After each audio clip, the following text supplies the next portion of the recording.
ऐसा करते हैं, इसके लिए एक केयर टेकर रख लेते हैं, वो देखा करेगी इसे। मेधा को पति की बात जंच जाती है और वो केयर टेकर की तलाश शुरू कर देती है। एक दिन उन लोगों के घर एक महिला आती है जो दिखने में पढ़ी लिखी लगती है। जी, क्या काम है आपको? मैम, मेरा नाम स्नेहा है। आपका एड देखा केयर टेकर का, क्या मैं आपके यहाँ काम कर सकती हूँ? हाँ, क्यों नहीं, लेकिन आप तो अच्छे घर की लगती हैं, फिर नौकरी क्यों?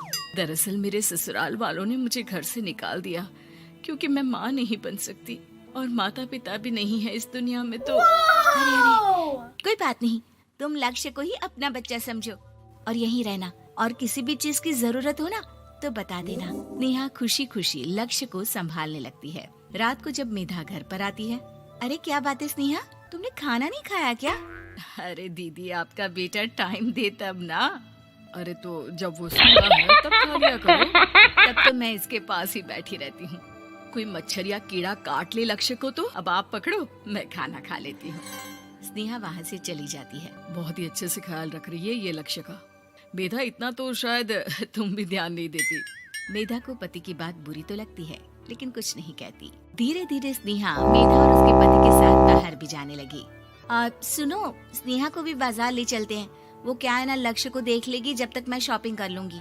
हाँ हाँ चलो, वैसे मैं चाह रहा था कि लक्ष्य को लेकर हम दोनों ही चलते। क्या यार, तुम तो फ्री में इमोशनल हो जाते हो, कितना देख लेंगे हम दोनों मिलकर, ले चलो उसे। कार से निकलकर मेधा और लक्ष्य रोड क्रॉस कर रहे थे कि सामने से कार आ जाती है। मेधा का ध्यान नहीं होता लेकिन स्नेहा तुरंत लक्ष्य को मेधा से छीन लेती है। मेधा गिर जाती है और कार मेधा को छूकर निकलती है, जिससे मेधा को खून आ जाता है। पति मेधा को हाथ देकर उठाता है। स्नेहा लक्ष्य को लेकर गले लगाई रहती है। थैंक्स स्नेहा, मैंने तो ध्यान ही नहीं दिया था कि कार आ रही है। स्नेहा का गुस्सा मालकिन पर टूट पड़ता है। अरे कैसी माँ है आप, अगर आज कुछ लक्ष्य को हो जाता तो मैं आपको कभी माफ नहीं करती। छोटा सा बच्चा है, उसे चोट लगती है तो पता है कितनी तकलीफ होती है।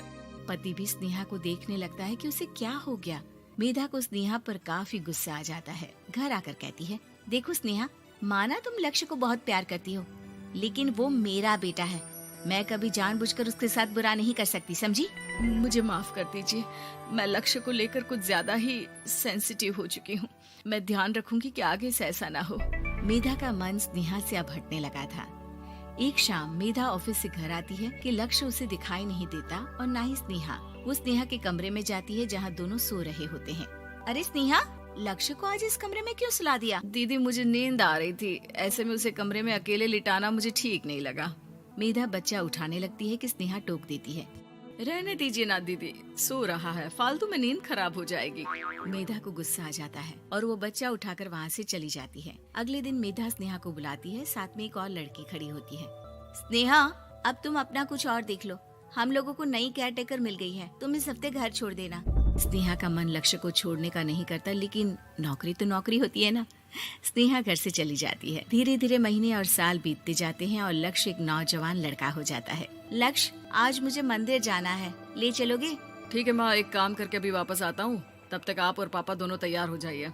दोनों तैयार होकर बैठ जाते हैं लेकिन लक्ष्य काफी देर तक नहीं आता। अरे मेधा, फोन तो करो लक्ष्य को, देखो क्या हो गया उसे। मेधा फोन करती है तो पता चलता है कि लक्ष्य का एक्सीडेंट हो गया है और वो सिटी अस्पताल में है। जल्दी चलिए, पता नहीं कैसा होगा मेरा बेटा। अरे चिंता ना करो, सब ठीक होगा, मैं अभी कार निकालता हूँ। दोनों मियाँ बीवी अस्पताल पहुँचते हैं जहाँ वो लोग देखते हैं कि लक्ष्य बिस्तर पर पड़ा होता है। एक महिला इन्हें यहाँ लेकर आई है, वो वहाँ बैठी है, लेकिन फिलहाल तो आप लोगों को इनके लिए किडनी का प्रबंध करना होगा। एक्सीडेंट में इसकी किडनी डैमेज हो गई है। मेरी ले लीजिए डॉक्टर साहब, मेरे बेटे को बचा लीजिए। नहीं नहीं, आप माँ हैं, आपकी नहीं ले सकते, पिता की भी नहीं।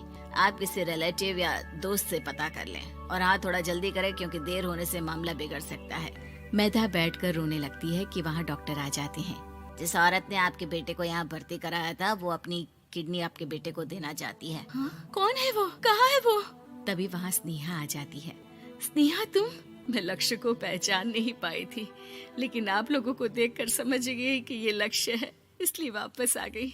मैं अपनी किडनी आपके बेटे को देना चाहती हूँ। मेरी अपनी तो कोई औलाद नहीं, लेकिन लक्ष्य में मैंने हमेशा अपना बच्चा देखा। तुम धन्य हो स्नेहा, जो इतने साल में भी लक्ष्य को भूल नहीं पाई।